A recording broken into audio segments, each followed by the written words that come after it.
Hello everybody, Quilting Marine here. So we're gonna make our first t-shirt cut, okay? Alright, so as you can see I have my laser out. I love that thing, alright? And I'm just using it on this line so I can see that I have a straight line, okay? And you probably can't see it in the video, but it's going straight across here. And I'm only doing that to show you what the laser can do while it's on your self-healing mat, okay? Now, for this cut on a shirt like this, we're gonna try to get as much of this shirt as we can, okay, without getting the seams. So from these edges, we want to cut down. We want to try to get a straight cut and then square it off. But you want to get as much material as possible, all right?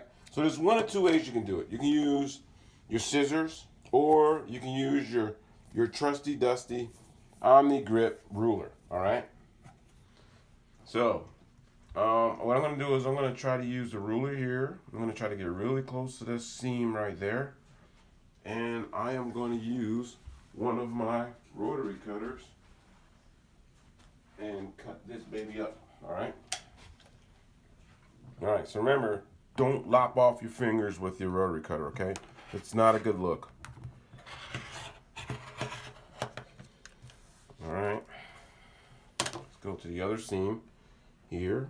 All right, we want to get as close to that seam as possible. All right, remember, do not lop off your fingers. All right, you can't. Although a bloody quilt would probably be pretty different, but you know, bloody quilts aren't really great gifts. That's something you're gonna have to keep on your own. Okay. Oh, I'm sorry, I had that back. Let's see what we got here. All right, so right on the seam right there. All right.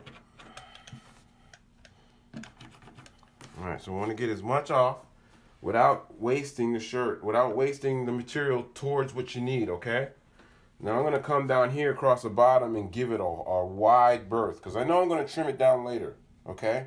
So I'm going to give it a way wide berth down here on the bottom.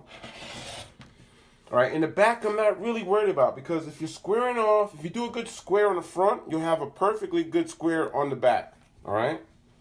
Now we're going to use my laser, and I'm going to make a cut right here on the 18 line in which my laser is laying, okay? Now, look, we try to get as close to the seam right here, okay? Don't forget there's stitches in here right underneath that line right there, okay? So I'm going to try to get as close to that as possible. Because, you know, a lot of t-shirts, when they make them, they bring them up high near the neck, and you don't have much space to work with if you're making infamous t-shirt quilt, okay? All right. Don't throw anything away, all right? Save all of that. All right, so that's my cut, right? So when you do that, you know you're going to have to square it off. So this square on my self-healing mat, you know, that's a 12 by 12. Everybody knows that who has a self-healing mat, a Fisker's self-healing mat. Fisker's, the way to go. All right, so here we go. I'm gonna go with trying to center my Georgia Tech. I'm not worried about where my edges are. I want to center my Georgia Tech, okay? All right. So that looks close, all right? So look at that right here on the 12 line. 12. All right, now let's lay it over here and see what we got. All right, that's almost perfect, okay? Almost perfect. But we're not looking for perfection, right? We're just building a t-shirt quilt. I think what I'm going to do is leave it for right now. So when I cut other stuff, then maybe I'll shrink it down. Because I didn't find very many Georgia Tech shirts, so I don't want to mess this one up, okay? But look, I have a front and I have a back. All right, remember that's two pieces because it's front and the back of the shirt. So, you know, in case I don't find enough Georgia stuff, because I'm a Yankees fan anyway, die-hard Yankees fan. All right, so, you know, if I don't find enough print things, then I can use the square that I cut as a spacer between. So maybe I'm going with the Georgia Tech, then I'll space with the yellow, and then I'll throw on my I love Atlanta, and then I'll do a space with the back of that for a black space on the quilt, okay? So remember, get your cuts first, okay? And then later on, we'll start throwing our cuts onto our interface, all right? And I think I have two kinds of interface, and I think this is the light one. I use this one on really thick stuff, all right? But I think we're gonna go with a medium to heavy one, okay? And you remember, the glue side is that you can feel, that's the side you want to iron on, because you hear that? That's nothing. And then, yeah, that's the side you want to put your shirt on, all right? And you're going to iron it. Okay, so remember, with a t-shirt, you have this, all of this, the print. You don't want to be throwing an iron on this, okay? So you're going to have to get a towel or another surface to put on top of it, or you can even turn it over. All right, and iron it, and then get your pieces done.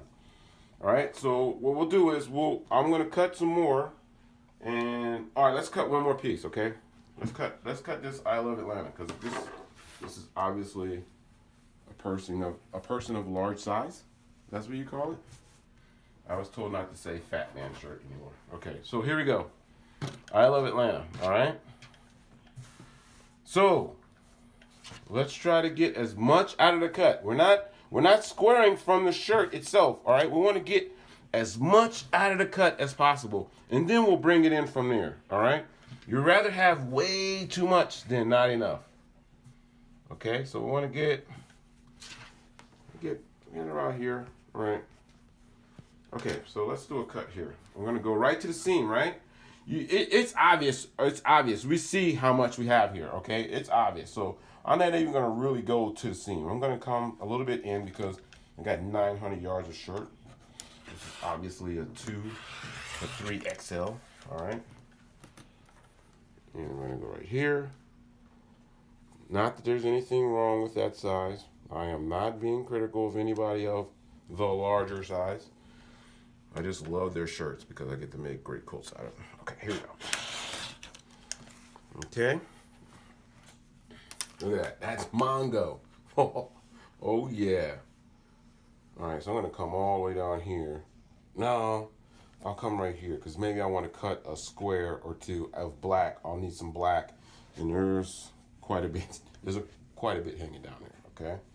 And then we'll cut across.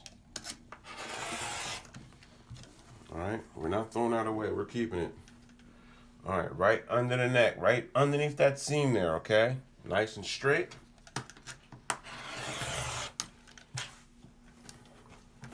All right, there we go. Look at that. So now, if I want to, I want to size it down, I can size it down, all right? But right now, I haven't figured out what the main group of my cuts is going to be, okay? I want to do 12 by 12s, but obviously some of the t-shirts that I've picked are going to be larger than that. We're going to try to stick that out. There's a way of managing that. There's a way of managing it where I'll have like the center row big squares, the side rows smaller squares. But we'll cross that road when we get there, okay? So go get your shirts from the Goodwill, okay? And start cutting them up. And we'll move on from there. All right? Remember, it's only fabric and it's only thread. Please subscribe.